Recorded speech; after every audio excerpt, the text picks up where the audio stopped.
warahmatullahi wabarakatuh.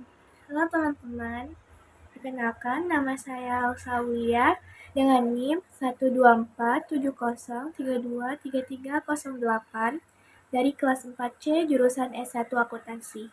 Video ini dibuat untuk memenuhi tugas mata kuliah studi hadis yang diampu oleh Ibu Yasir Hayati, SSY MH.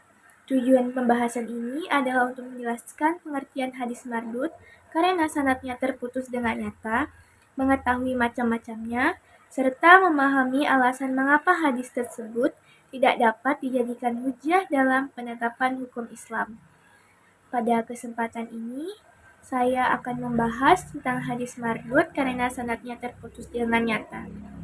Materi ini penting dipelajari karena berkaitan dengan cara para ulama menilai apakah sebuah hadis dapat diterima atau tidak sebagai sumber ajaran Islam. Hadis merupakan sumber hukum Islam kedua setelah Al-Quran.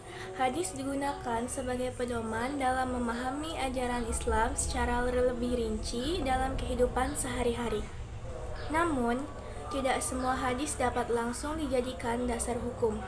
Dalam ilmu hadis, terdapat hadis yang diterima atau disebut makbul dan ada juga hadis yang ditolak atau disebut mardud. Salah satu penyebab hadis ditolak adalah karena adanya masalah pada sanad atau rantai periwayatan. Jika sanad terputus, maka keaslian hadis menjadi diragukan karena tidak diketahui secara pasti apakah hadis tersebut benar-benar berasal dari Rasulullah SAW atau tidak. Oleh sebab itu, para ulama hadis sangat teliti dalam meneliti sanad dan matan hadis sebelum menjadikannya sebagai dasar hukum Islam. Hadis mardud adalah hadis yang tidak memenuhi syarat untuk diterima sebagai hadis sahih atau hasan. Secara bahasa, kata mardud berarti ditolak atau tidak diterima. Jadi, hadis mardud merupakan hadis yang kualitasnya lemah sehingga tidak dapat dijadikan hujjah atau pedoman dalam menetapkan hukum Islam. Sebuah hadis dapat dikatakan sahih apabila memenuhi beberapa syarat, seperti sanadnya bersambung, para perawinya adil dan kuat, hafalannya, serta matannya tidak bertentangan dengan ajaran Islam. Jika syarat-syarat tersebut tidak terpenuhi, maka hadis dapat dikategorikan sebagai hadis mardud. Sebab-sebab ditolaknya hadis mardud. Ada beberapa penyebab hadis ditolak oleh para ulama. Pertama, adanya kelemahan dalam sanad. Misalnya terdapat perawi yang tidak dikenal, tidak terpercaya, atau hafalannya lemah.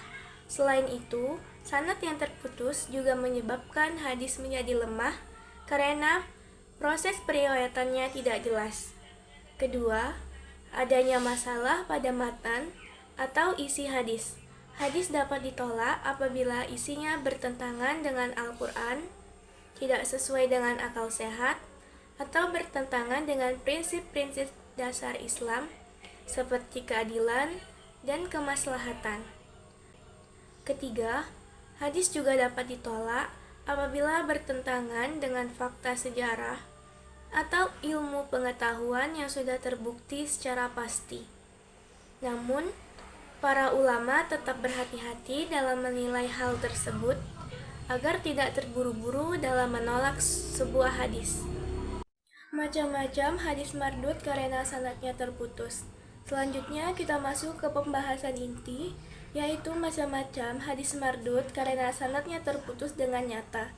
Ada 4 jenis utama, yaitu hadis mu'allaq, hadis mursal, hadis munqati, dan hadis mu'dal. Yang pertama, hadis mu'allaq. Hadis mu'allaq adalah hadis yang gugur perawinya di awal sanad. Artinya, ada satu atau beberapa perawi yang tidak disebutkan sejak awal rantai periwayatan. Mayoritas ulama menilai hadis mu'allaq sebagai hadis dhaif atau lemah karena sanadnya tidak lengkap. Namun, beberapa pengecualian tertentu terhadap hadis mu'allaq yang terdapat dalam Sahih Bukhari dan Sahih Muslim. Yang kedua, hadis mursal. Hadis mursal adalah hadis yang diriwayatkan langsung oleh tabi'in kepada Rasulullah SAW tanpa menyebutkan sahabat yang menjadi perantara karena terdapat sanad yang hilang. Hadis mursal pada dasarnya dinilai dhaif. Akan tetapi, beberapa ulama masih menerima hadis ini dengan syarat tertentu.